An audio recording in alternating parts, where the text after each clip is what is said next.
அன்பு ஓட்டுநர் நெஞ்சங்களுக்கு வணக்கம். இன்றைக்கி நாம் பார்க்க போகிறது ஒரு கேமரா பற்றின முழு தகவல் தான் இன்றைக்கி பார்க்க போகிறோம். ஜிபிஎஸ் அப்படிங்கிறது நம்மளில் பல பேருக்கு தெரியும். யூரோப்பியன் யூனியனில் ஓடிட்டுருக்க நிறையா டிரைவருங்களுக்கு இந்த ஜிபிஎஸ் இல்லாமல் ட்ராவல் பண்ண மாட்டாங்க. நம்ம ஊரில் ஏதோ ஒரு சின்ன ஊர்லேருந்து இன்னொரு பெரிய ஊரை ட்ராவல் பண்ணுறோம் அப்படிங்கிற போது ஒரு நாள் 2 நாள் ஆனாலும் நமக்கான ஒரு வழி தெரியும். இப்போ சென்னைக்கு போகிறோம், பெங்களூர் போகிறோம் அப்படின்னா நமக்கான வழிகள் தெரியும், ஈஸியாக போக முடியும். இங்கே ஜெர்மனியோ, ஃப்ரான்ஸோ, பெல்ஜியமோ எங்கே போகிறோங்கிறது நமக்கு தெரியாது. எந்த ஊருக்கு போகிறோம், எந்த இடத்துல லோடு இறக்க போகிறோங்கிறது நமக்கு தெரியாது. நம்ம இதுவரையும் வாழ்க்கையிலேயே பார்க்காத புதுவிதமான இடங்களுக்கு புது முகமாக நம்ம அங்கே போகும்போது நமக்கு அதுக்கான ஒரு புரிதல் இருந்தால் மட்டும்தான் நம்ம அந்த இடத்த ரீச் பண்ண முடியும். அப்போ அந்த இடத்த ரீச் பண்ணுறதுக்கு நமக்கு என்னென்ன விஷயங்கள் தெரிஞ்சிருக்கணும் அப்படிங்கிறது நமக்கு தெரிஞ்சிருக்கணும். இங்கே நம்ம முழுக்க முழுக்க பயப்படக்கூடிய ஒரே விஷயம், எங்கே வேணாலும் போவேன், ஆனால் எனக்கு பயம் இருக்கக்கூடாது, எனக்கான ஒரு சேஃப்டி இருக்கணும் அப்படின்னு பார்க்கும்போது நமக்கு பயம் வர்ற ஒரே ஒரு விஷயம் கேமரா மட்டும்தான். கேமரா, அதுக்கப்புறம் ரூட்டில் தப்பாக போயிடக்கூடாது. ஒருவேளை நான் தப்பாக போனாலும் அதற்கான அதை மீட்டெடுத்து வர்றதுக்கான எனக்கான ஒரு துணையான ஒரு நட்பு ரீதியான ஒரு அப்ளிகேஷன் தேவை. அந்த அப்ளிகேஷனுங்கிறது என்ன, நம்ம அந்த ஜிபிஎஸ் எந்த மாதிரி இருந்தால் நமக்கு பெஸ்ட்டாக இருக்கும், கேமரா வார்னிங் கொடுக்குறதுலாம் எந்த மாதிரி இருக்கும் அப்படிங்கிற விஷயங்களை பற்றி தான் இன்றைக்கி நம்ம பார்க்க போகிறோம். ரூட் பிளானிங் அப்புறம் கேமரா, இந்த விஷயங்களை பொறுத்தவரையும் இங்கே யூரோப்பில் இருக்கக்கூடிய பெரும்பாலான டிரைவருங்க யூஸ் பண்ணக்கூடிய அப்ளிகேஷன் மொத்தம் 3. நான் யூஸ் பண்ணிகிட்டு இருக்கிறது 3, அதாவது ஆன்லைன் அண்ட் ஆஃப்லைன், அதுக்கப்புறம் கேமரா. எல்லாத்துக்கும் சேர்த்து ஒரே அப்ளிகேஷனாகவும் இருக்குது, இல்லை தனித்தனியாக வேணாலும் நீங்கள் வச்சுக்கலாம். ஃப்ரீயாகவும் இருக்குது, காசு கட்டி வாங்குற மாதிரி இருக்குது. உங்களுக்கு என்ன தேவையோ அதை நீங்கள் எடுத்துக்கலாம். இப்போ நம்ம கையில் வச்சுருக்கிறது பார்த்திங்கனாக்கா இது ஒரு டேபு. இந்த டேபு வே டேக் அப்படிங்கிற ஒரு டேபு. இந்த டேபில் ஐகோ அப்ளிகேஷன் அப்படிங்கிறது நம்ம இறக்கியிருக்கோம். இந்த ஐகோ அப்படிங்கிறது ஒரு நேவிகேஷன். இந்த நேவிகேஷன் அப்படிங்கிறது இருக்கக்கூடிய அப்ளிகேஷனை என்னுடைய கம்பெனி நிறுவனத்தில் கேட்டு நான் இறக்கி வச்சுருக்கேன். அதுக்கான ஒரு மெமரி கார்டு கொடுத்து அவங்க இன்ஃபில் பண்ணியிருக்காங்க. இதில் இருக்கக்கூடிய விஷயங்கள் என்ன, இதில் ப்ளஸ் ஆர் மைனஸ் என்னங்கிறத ஃபஸ்ட்டு நம்ம பார்க்கணும். ஐகோவில் இருக்கக்கூடிய ப்ளஸ் அப்படிங்கிறது பார்த்திங்கனாக்கா, இதில் காட்டக்கூடிய ரூட்டு, நீங்கள் போகக்கூடிய பாதையில் சின்ன தடங்கள் வந்தாலும் சரி, இல்லை வழி மாறி போனாலும் சரி, உங்களை மீட்டெடுத்து கொண்டு வர்றதில் இவர் தான் எல்லாத்துக்கும் டாப் டக்கர். இவர் தான் ஐகோ அப்ளிகேஷன். இதில் நிறைய வெர்ஷன் இருக்குது, பே வெர்ஷன் இருக்குது. என்னை பொறுத்தவரையும் நம்ம இந்த மாதிரி ஆஃப்லைனில் யூஸ் பண்ணக்கூடியது பெட்டராக இருக்கும். உங்கள்கிட்ட நெட் இருக்குது, இல்லை ஏதோ ஒரு இஷ்யூ இருக்குது அப்படின்னாலும் இது பர்ஃபெக்டாக ஒர்க் ஆகும். எதுக்குமே பயப்பட தேவையில்லை. இது மட்டும் ஆனில் இருந்துச்சு அப்படின்னாலே நீங்கள் எங்கே வேணாலும் பயப்படாமல் போகலாம். இதுலேயும் கேமரா காட்டும். நீங்கள் பார்த்தீங்கன்னா தெரியும், நான் கேமரா இப்போ காட்டுறேன். நீங்கள் பார்த்தீங்கன்னா தெரியும், இதுலேயும் கேமரா காட்டும். இதில் இன்னொரு விஷயங்கள் என்னென்னா, இந்த மேலே இப்போதைக்கு நான் எதுவுமே ரூட்டு போடாமல் வச்சுருக்கேன். இப்போ மேலே பார்த்தீங்க அப்படின்னாக்கா, எங்கே நம்ம அடுத்த ரோட்டை பிடிக்க போகிறோங்கிறதையும் இந்த இடத்துல காட்டும். கீழே அப்படி பார்த்தீங்கன்னாக்கா, கீழே இப்போ நம்ம எந்த இடத்துல இருக்கோம் அப்படிங்கிறத இந்த இடத்துல காட்டும். இப்போ நான் ஏதோ ஒரு இடத்த உங்களுக்கு நான் செட் பண்ணி காட்டுறேன். இப்போ நீங்கள் பார்த்தீங்கன்னா உங்களுக்கு அது தெரிஞ்சிடும், சரிங்களா? இது இந்த மாதிரி டவுன்லோட் ஆனதுக்கப்புறம் நீங்கள் பார்த்தீங்கன்னா தெரிஞ்சிருக்கும். இப்போ நம்ம கோ கொடுக்குறோம். கோ கொடுத்ததுக்கப்புறம் நல்லா பாருங்கள், இங்கே கீழே நான் எந்த இடத்துல இருக்கேன் அப்படிங்கிறத காட்டுது. இப்போ அடுத்து நான் எத்தனை மீட்டரில் வெளியில் போகணும், எந்த எக்ஸிட்டில் போகணுங்கிறத காட்டுது.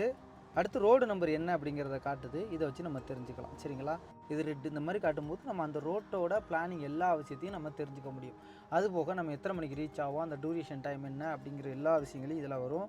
ஒருவேளை நீங்கள் ஓவர் ஸ்பீடு போகிறீங்க அப்படின்னாலும் இதுலேயும் வார்னிங் வரும். கேமரா வந்துச்சுனாக்கா, கேமரா இங்கே பாருங்கள், கேமரா வார்னிங் காட்டுது.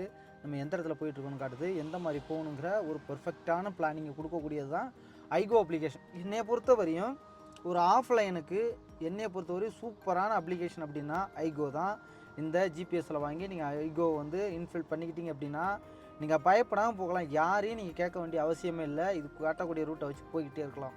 அதற்கப்புறம் இதை விட எனக்கு அடுத்த வெர்ஷன் வேணும், இதில் என்ன குறைகள் இருக்குது அப்படிங்கிறத நம்ம தெரிஞ்சுக்கணும். இதில் இருக்க குறைகளுக்காக நம்ம வேறு ஒரு இடத்த தேட வேண்டியிருக்கு. அப்போ அதில் எந்த மாதிரி இருக்குது அப்படிங்கிறத நம்ம பார்க்கணும். இப்போ நான் யூஸ் பண்ணிகிட்டு இருக்கிறது, ஆன்லைனுக்கு யூஸ் பண்ணிகிட்டு இருக்கிறது டாம் அப்படிங்கக்கூடிய ஒரு அப்ளிகேஷன் யூஸ் பண்ணியிருக்கேன். இது ஆன்லைனுக்கு பர்ஃபெக்ட் அப்படிங்கிறது ஒரு கேமரா. இது எந்த வருஷம் இது இன்ஃபில் பண்ணாங்களோ, இது செட் பண்ணாங்களோ, அப்போ இருக்கக்கூடிய இந்த உலகத்தில் இருக்க அனைத்து லைவான விஷயங்கள் அத்தனையும் இதில் இருந்திருக்கும். அன்னைக்கு உள்ளதை என்றைக்கு நீங்கள் பார்த்தாலும் கரெக்டாக காட்டும். ஆனால் இன்றைக்கி நடந்த மாற்றத்தை இது காட்டாது. ஏன்னா இது நேற்று பதிவு பண்ணப்பட்டது. இது அதாவது ஃப்யூச்சரில் என்ன நடக்க போகுதுங்கிறத இது காட்டாது, சரிங்களா? இது ப்ரீவியஸாக பண்ணி வச்சது, இது அதை மட்டும்தான் காட்டும். பட் இப்போ லைவாக கரண்ட்டில் நம்ம தெரிஞ்சுக்கணும் அப்படின்னாக்கா அதற்கு ஒரே வழி டாம் தான். அது பே வெர்ஷன். அதாவது நம்ம ஊர் காசுக்கு ஒரு 4500 ரூபா ரேஞ்சில் அது கிடைக்குது. 1 இயர் பேக்காக கிடைக்குது. நான் வச்சுருக்க அந்த டாம் அப்ளிகேஷன் அப்படிங்கிறது ப்ளஸ்ஸை பற்றி தெரிஞ்சுக்கணும். ப்ளஸ்ஸு அப்படிங்கிறது வந்து கேமராவை பொறுத்தவரையும் ஏற்கனவே இருக்கிற கேமரா நல்லா தெரியும், இதில் வார்னிங் காட்டும், இதில் பிரச்சனை இல்லை. ஆனால் நம்ம போயிட்டுருக்கோம், நேற்று இந்த பாதையை கடந்து வந்திருப்போம், இன்றைக்கி இந்த பாதையை கடக்கும்போது திடீர்னு பார்த்திங்கன்னா அந்த இடத்துல ஒரு கேமரா இருக்கும். அப்போ அந்த கேமராவை நம்ம எப்படி தெரிஞ்சுக்கிறது? அதற்கப்புறம் திடீர்னு பார்த்திங்கன்னா ஏதோ ஒரு வைலேஷன் காரணமோ ஏதோ ஒரு காரணத்தால் ஒரு போலீஸ்காரங்க வந்து ஒரு இடத்துல வந்து ஜீப் வச்சு நிற்கிறாங்க, அவங்க வந்து கேமரா வச்சு பதிவு பண்ணுறாங்க. அந்த கேமரா இருக்கிறது நமக்கு தெரியலை.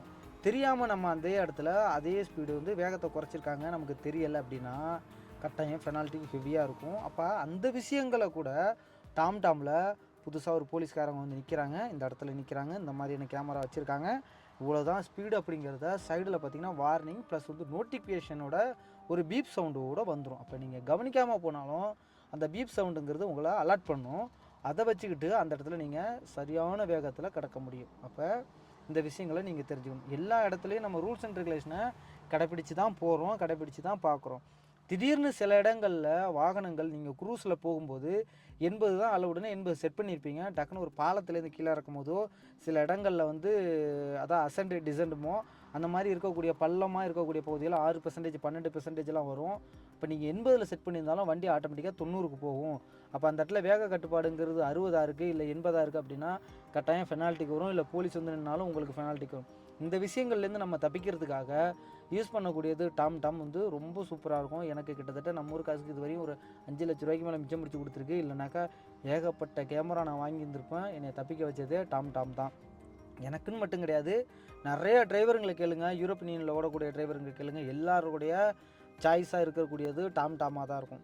இதையும் தாண்டி இவங்க 2 பேருக்கும் மேலே ஒரு ஆள் இருக்கார், ஆனால் அவர்கிட்டையும் மைனஸ் நிறையா இருக்குது, ஆனால் ப்ளஸ் வந்து பயங்கரமாக இருக்குது. கேமராவுக்கு ஒரு பயப்படுறீங்க, எனக்கு கேமரா தான் பிரச்சனையாக இருக்குது, ரூட்டு பிரச்சனையே இல்லை, நான் இந்த மாதிரி ஒரு ஆஃப்லைனை வச்சுக்குவேன், எனக்கு டாம் வேண்டாம், ஆனால் எனக்கு கேமரா மட்டும் பர்ஃபெக்டாக காட்டினா போதும் அப்படின்னு நினைக்கிறவங்க டைரெக்டாக போக வேண்டியது இந்த ஆஃப்லைனை வச்சுக்கிட்டு, அதுக்கு அடுத்ததான் நீங்கள் ஆன்லைனுக்கு போகக்கூடியது ஸ்கேன் அப்படின்னு சொல்லக்கூடிய அந்த அப்ளிகேஷனுக்கு போயிடணும். அது வந்து லைவ் அப்டேட் எந்த நாட்டில் அப்படின்னாலும் என்ன நடந்தாலும், ரோடு ஒர்க் நடந்தாலும், எது நடந்தாலும் அப்படியே மில்லி செகண்டில் இருக்கக்கூடிய அனைத்து தகவல்களையும் கொடுக்கக்கூடியது ஸ்கேன் தான். இதில் 2 டைப் இருக்குது, ஆண்ட்ராய்டுக்கு ஒன்று, அப்புறம் இதுக்கு ஒன்று, ஐஓஎஸ்க்கு ஒன்று. அதாவது ஐஃபோனை பொறுத்தவரையும் அது ஃப்ரீயாக கிடைக்காது, அது பே வெர்ஷன். இதுவே நீங்கள் ஆண்ட்ராய்டில் அதை ஃப்ரீயாக வச்சுக்கலாம். அதாவது ஸ்கேன் அப்படிங்கிறது ஆண்ட்ராய்டில் கிடைக்கும், ஐஃபோனை பொறுத்தவரையும் ஸ்கேன் ப்ரோ அப்படிங்கிற ஒரு வெர்ஷனில் கிடைக்கிது. ரெண்டுமே பெஸ்ட்டு தான். பட் எது வேணும், நீங்கள் ஆண்ட்ராய்டு வச்சுருந்தீங்கனாக்கா ஆண்ட்ராய்டில் இறக்கி வச்சிங்க.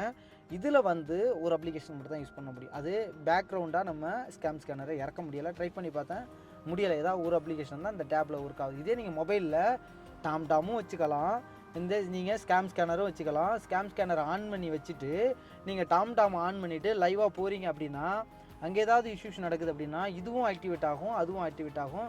ரெண்டுக்கும் கம்பேரிஷன் பண்ணி நீங்கள் கரெக்டான பாதையை தேர்ந்தெடுக்க முடியும், கரெக்டான ஸ்பீடை வந்து உங்களால் தீர்மானிக்க முடியும். பட் எங்களால் அந்தளவுக்கு இல்லை, நான் ரெகுலர் ரூட்டு தான் போகிறேன், ரெகுலர் தான் பண்ணுறேன் அப்படின்னாக்கா நீங்கள் இந்த மாதிரி ஒன்று வச்சுக்கிட்டு மொபைலில் ஸ்கேனரை இறக்கிறது ரொம்ப பெஸ்ட்டு.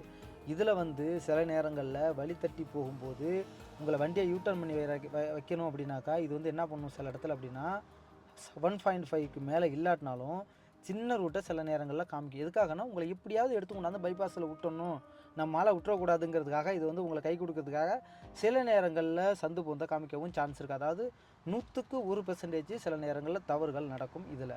பட் ஆனால் டாமில் எதுவுமே நடக்காது. நீங்கள் தவறுதலாக ஒரு இடத்துக்கு போகிறீங்க, அதாவது ஒரு பார்க்கிங்குள்ளே போகிறீங்க, பார்க்கிங்கில் இடம் இல்லைன்னு கார் பார்க்கிங்கில் போய் நிப்பாட்டினா கூட இது உனக்கான பாதை கிடையாது, இது தடை செய்யப்பட்டது அப்படின்னு சொல்லி தெளிவான விளக்கத்தோட ஒரு நோட்டிஃபிகேஷன் வந்து நிற்கும். எதில் அப்படின்னா டாமில். அப்போ நீங்கள் வழிதட்டி போனாலோ இல்லை ஓவர் பிரிட்ஜுக்கு வருதுனாலோ சில நேரங்களில் பிரச்சனையாகும்போது உங்களுக்கு துணையாக நிற்கக்கூடியது டாம் தான். அதனால் நீங்கள் எல்லா டிரைவருங்களும் இதை இறக்கி வச்சிங்க. இது ஃப்ரீயாக கிடைக்கக்கூடியது. டாம்ங்கிறது வந்து ஒரு 4500 ரேஞ்சில் மொபைலில் நீங்கள் இறக்கி வச்சுக்கலாம். இது ஒன்று.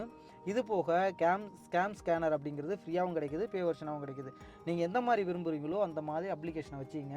இப்போ நான் சொன்ன வந்த விஷயங்களில் உங்களுக்கு எந்த மாதிரியான தேவைகள் இருக்குது, உங்களுக்கு இதில் எது பெஸ்ட்டாக இருக்கும், நீங்கள் எந்த மாதிரி யூஸ் பண்ணிக்கிட்டு இருக்கீங்க அப்படிங்கிற உங்களுக்கான ஒரு தகவல்களை தெரியப்படுத்துங்க கமெண்டில். மற்ற நண்பர்களும் பார்த்து தெரிஞ்சுக்கட்டும். எனக்கும் அது யூஸ்ஃபுல்லாக இருக்கும். நானும் இதில் எதுவும் தப்பு பண்ணியிருக்கேன்னா இதை விட வேறு எதுவும் பெஸ்ட் இருக்கா அப்படிங்கிறத நானும் தெரிஞ்சுக்குவேன். இந்த வீடியோ உங்களுக்கு ரொம்ப பிடிச்சிருக்கும் அப்படின்னு நினைக்கிறேன். இதுவரையும் நம்ம சொன்னதில் உங்களுக்கு பிடிச்சது ஐகோவா, டாம்டாமா இல்லை ஸ்கேனரா, எது உங்களுக்கு பிடிச்சிருக்கு அப்படிங்கிறத கமெண்ட் பண்ணுங்கள், நானும் தெரிஞ்சுக்கிறேன். மீண்டும் ஒரு நல்ல காணொலியில் சந்திக்கலாம். நன்றி, வணக்கம்.